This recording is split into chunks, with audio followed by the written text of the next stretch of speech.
Now, let's talk a little bit more about the Buckeyes here because they play Penn State this weekend. And isn't it kind of awkward? We thought this was going to be awesome. We thought this was going to be kind of a kick the door down moment potential for Penn State. This was the year where they brought all their guys back, and Drew Aller was going to lead them to a program-defining victory at some point this year. Maybe it was going to be this game when they go to Columbus, and now we're sitting here, and James Franklin is not the head coach. Drew Aller is unfortunately not the quarterback, and Ohio State is favored by 3 scores at the crib against Penn State. So it's not Ohio State's fault that Penn State's not that great, but I want us to get aligned on what the narrative is going to be around the Buckeyes here going forward. Because when the narrative changes and teams aren't playing as many ranked teams down the stretch in the month of November, there's always a tendency for the narrative to get a bit out of whack. The noise around Ohio State is going to get turned down drastically here in the next couple of weeks. One, of what I just said, when you're playing Penn State, when you're at Purdue, you play Rutgers, it doesn't really get the people going too much. Also, the college football playoff rankings, they're going to come out next Tuesday. I don't think Ohio State's going to be number 1. And that's not me telling you they shouldn't be number 1, but I think the committee will say Indiana, 2 top 10 wins, A&M, y'all look really good. I could see Ohio State being number 2. I could see them being as low as 3. I will have them at number 1 if they win this weekend. That is my pledge to you, Ohio State fans, so don't come at me in the comment section. That's what I think is going to happen. However, the fact that you won't be the number 1 team in America after Tuesday, based on those rankings, for my money, and the fact that you don't have a bunch of highly ranked spotlight games the rest of the way, you're going to have what I just said, the noise around Ohio State as a football program dialed down a little bit.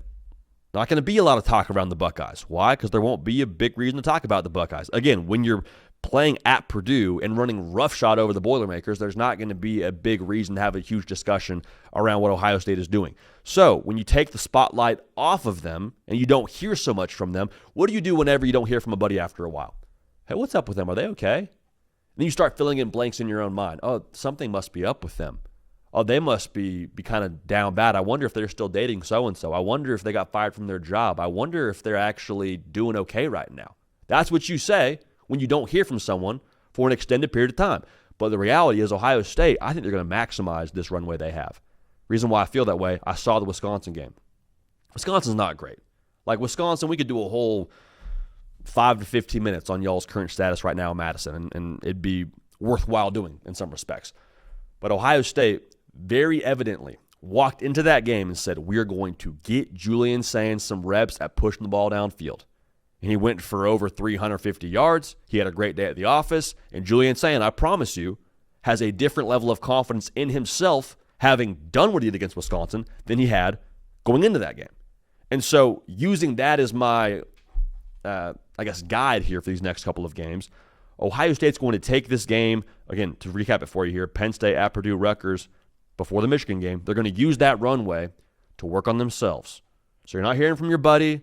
He's not hitting you up as much. You're wondering if he's okay.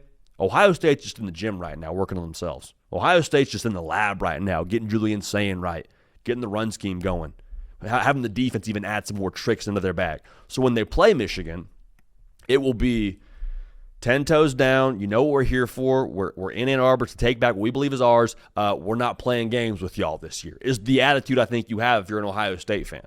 And the runway they have right now, as much as that volume is going to be turned down and there's going to be less said about Ohio State and even some irresponsible things said about Ohio State. People saying they haven't played anybody. People saying Ohio State hasn't met any resistance.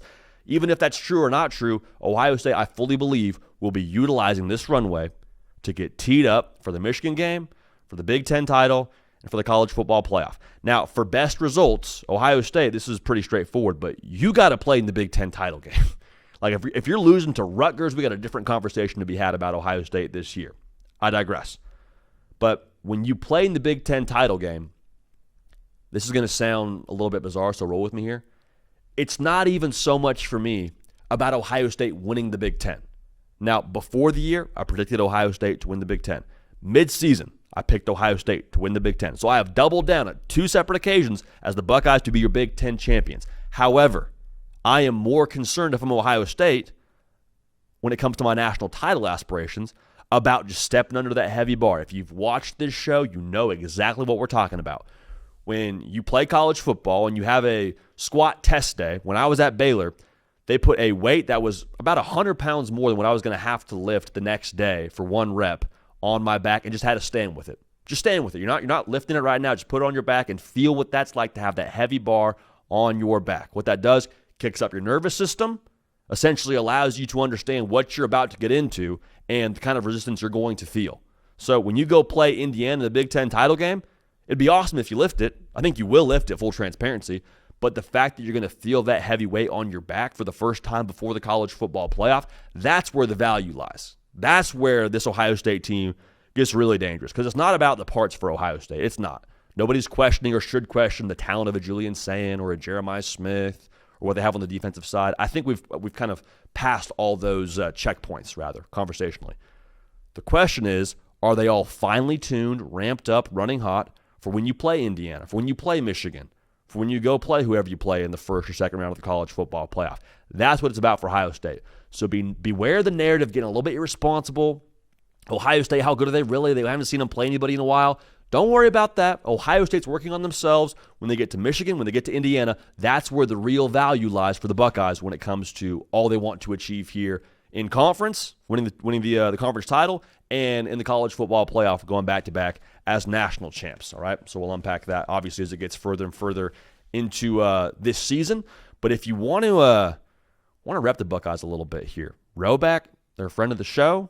They're bringing you the hard count today. They do a phenomenal job when it comes to all things activewear, all things comfortability during college football season. And if you shop their game day collection, they got this sweet hoodie with the script Ohio on it. If I were a Ohio State alum, I'd feel comfortable rocking it. It's dope, dude. Roback has got you covered for all things comfortable activewear, both in the crispier season for our folks out there in the Northeast. I know some folks out there on the West Coast still kind of have some reasonably cool weather to work with. Maybe you're still wearing shorts. Whatever you're rocking, joggers, polos, T-shirts, whatever it is, Roback has got you covered. So use code JD, just those two letters, no periods, at roback.com for 20% off all new customers through the end of this week. That's spelled RHOBACK.com, code JD to save yourself some money if you're buying that Ohio State hoodie or you're buying whatever else over at roback.com. They got you covered. Again, code JD, 20% off all new customers.